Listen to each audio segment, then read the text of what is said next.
Okay, welcome back. This is section 4, applying information literacy to web searches. This might be one, again, where you know a little bit about the subject, but again, might not have all the nomenclature. So we're going to talk about information literacy, what it is, explain a little how search engines work, search engine tools and strategies, and finally, refining web searches. So, information literacy. Basically, it's just, so think about literacy in a sense. If someone said, are you literate? Usually that means, do you know how to read? Information literacy just kind of means, can you find the information you need to use online? So if you've been using the internet for a long time, search engines, and you're pretty good at identifying keywords and navigating through the various search results, you're probably information literate. Other people who maybe haven't had the same amount of experience you have, they might have a lot of difficulties trying to find information on the internet. So that's kind of what we're talking about here. So it helps you to, allows you to navigate different source information, the internet itself, online libraries, which exist, at various institutions, some of them like private institutions, other public institutions, where you can get information, selecting the right tool for finding the information you need. That could be search engine, also using some various aspects of search engines to get what you need. This is going to recognize that not all information is created equal. Now, I happen to like Wikipedia. I think it's pretty good, but lots of people have issue that the stuff on Wikipedia is not necessarily properly researched because it's a collaborative website. So people can go in there and put whatever they want on there. Whereas if you went to something that's more of an academic organization where the stuff has been reviewed by peers, you might feel that that information is more credible. We've all seen things on the internet that have turned out to be wrong, and someone will come and say, hey, did you read this? And it'll be some completely bogus story. So it's how do you recognize whether or not the information you're gathering is legit information, or if it's information that might be, just something that someone decided to put on a web page. That's kind of relates to the second one about whether or not, the fourth one there about whether or not it's misleading or biased or out of date, and how do you manage that information? So these are all skills. As the more and more information is made available, you have to get better at these skills so that you can be well informed, and what you're saying and repeating to other people is actual facts and truth and well informed, as opposed to information that might just be kind of bogus. So a search engine. So we've all seen search engines like Google, but how do they work? So what happens is every time you publish a website, a web page, that information goes out there onto the internet. And places like Google have these things called spiders or crawlers. Now, if you think about the word spider or crawling, it's these little bots that kind of just continually, or little programs that always check all of the different servers on the internet for information. And what they do when they get it is they build a little index of that information. So let's say you were to have a website, you were to start a business that sells shoes. And a lot of people do this. So you start to put your website together. You talk about different types of shoes like Nike or Adidas, or very, very specialized shoes. All the descriptions that you write about the shoes online to try to explain that. And you publish this website. Well, how do people find out about it? Well, what happens is these spiders or crawlers, these different software programs, are constantly looking for new web pages that get published. And so it finds your website, it indexes, it reads your website, looks for keywords, and then it creates kind of a reference or an index in the search engine's engine, so that next time someone looks for like Nike sneakers Pittsburgh, it knows that, oh, you're in Pittsburgh and you sell Nike sneakers, and so the results come up. Part of this is important because if they weren't doing this on a regular basis, the search results become out of date. So when you enter a query, it looks at that index and brings up the pages that seem to best answer that query. And where search engines differ, like Google versus Bing, is the underlying way that they figure out what's relevant and not relevant. So they do these things called rankings, and this one here about how long the web page has been published, and other web page that link to it. That's a lot how Google. So if I link to a web page and someone else links to a web page and the third person links to a web page, then maybe that web page is pretty good. So we should probably move that up in the rankings, or greater than where it is.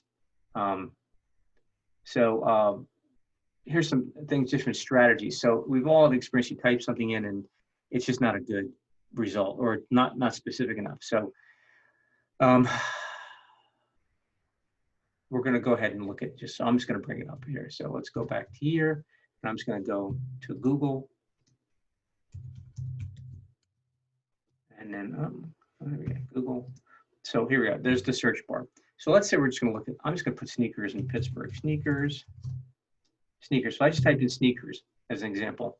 I'm going to get up tons of sneaker results. Okay. Now, interestingly, you notice over here, there are ones that are ads.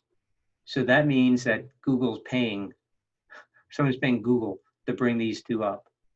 So the first one that pops out here is the Finish Line, then Zappos, then Nordstrom Rack, then Nike, and Fight Club, and a bunch of other ones, right?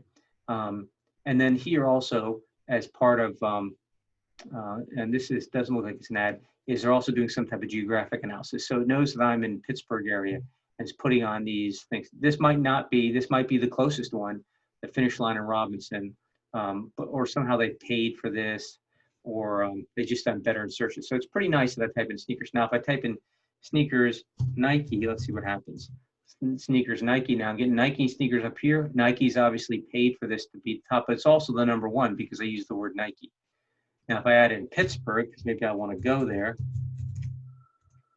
you know, I'm going to get Foot Locker instead of Finish Line. It's words where Nike showed up, Nike here, NFL shop. Dick's shows up with Nike. So I could take Nike out of that and just look at Pittsburgh sneakers.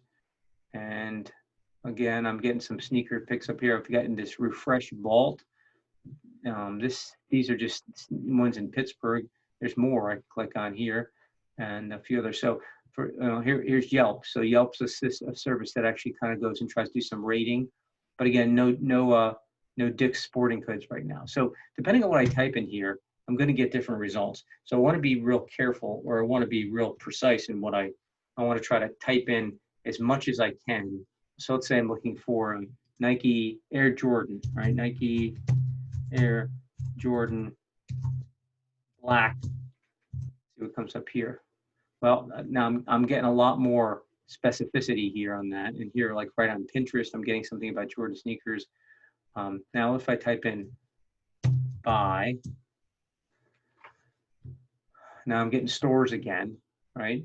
Now I still get the Pinterest ones, and I'm Nike men's Jordan sneakers and things. So it gets a little bit better. If I type in something else, let's try like restaurants. Let's say I want Italian food. I'll type in Pittsburgh, even though it probably knows I'm in Pittsburgh already. It's going to bring up a whole bunch of places here. Again, no ads, interestingly enough. So depending on what you type in, you're going to get different results. So you want to be very precise in what you do it.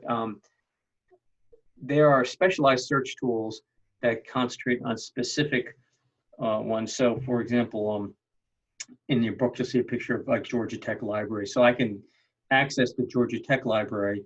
And once I get to the Georgia Tech Library, I can go ahead and then do a search on there. So it's going to narrow it down even further. In fact, if you go to Nike, if you know your Nike and you go and you use a search engine on Nike within their products, it's only going to search what's on Nike. So it's limited. So instead of searching the entire web, you're only going to search a certain subset of the web, which is going to mean your search is going to be a lot more precise. So we kind of talked about keywords. I mean, or a phrase. And you got to be careful. You can do different things in terms of putting it in parentheses, or putting it in quotes to keep it one word. Otherwise, you're going to get any occurrence of that word. And you want to make sure that you're refining it down to the lowest possible denominator to get what you're looking for. So here's a little picture. It is kind of a very simple, I kind of liked it because it was very simple. What do you want to find? So state it as a question or state it as a statement to it.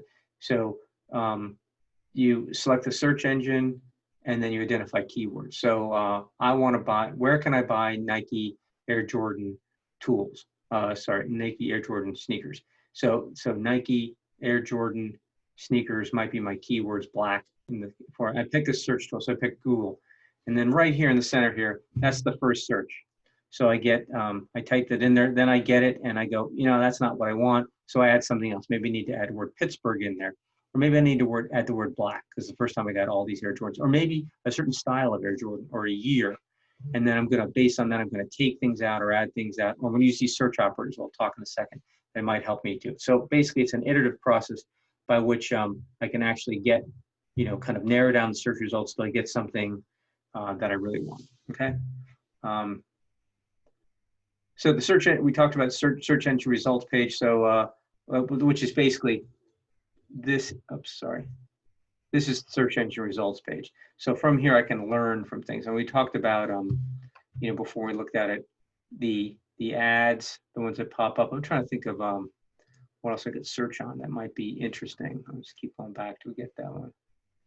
So I just type in sneakers and sneakers. All right, let's go back to that.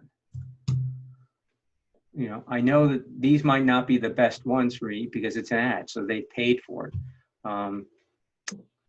These might not be the best. These might just be ones that are close to me in terms of location.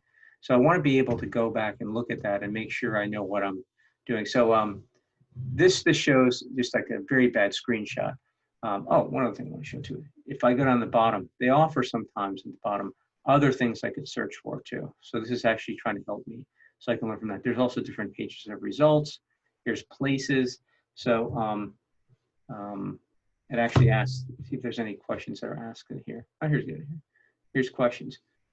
Why are sneakers called sneakers? So what are some popular sneakers? So it's trying to figure out kind of what I'm looking for in terms of sneakers. Sometimes you get images too. They'll give you, here's different images. So they say, what do you want? All sneakers? You want Nike, Adidas, women's? You want men's? You want black, fashion? So it's all these things help narrow down what you're trying to look for. And the better you are navigating through search engines, the easier and quicker you're going to be able to get what you want.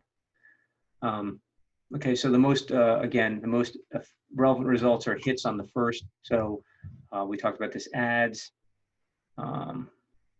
People also search for in terms of that too. So we talk about now this I think is very interesting.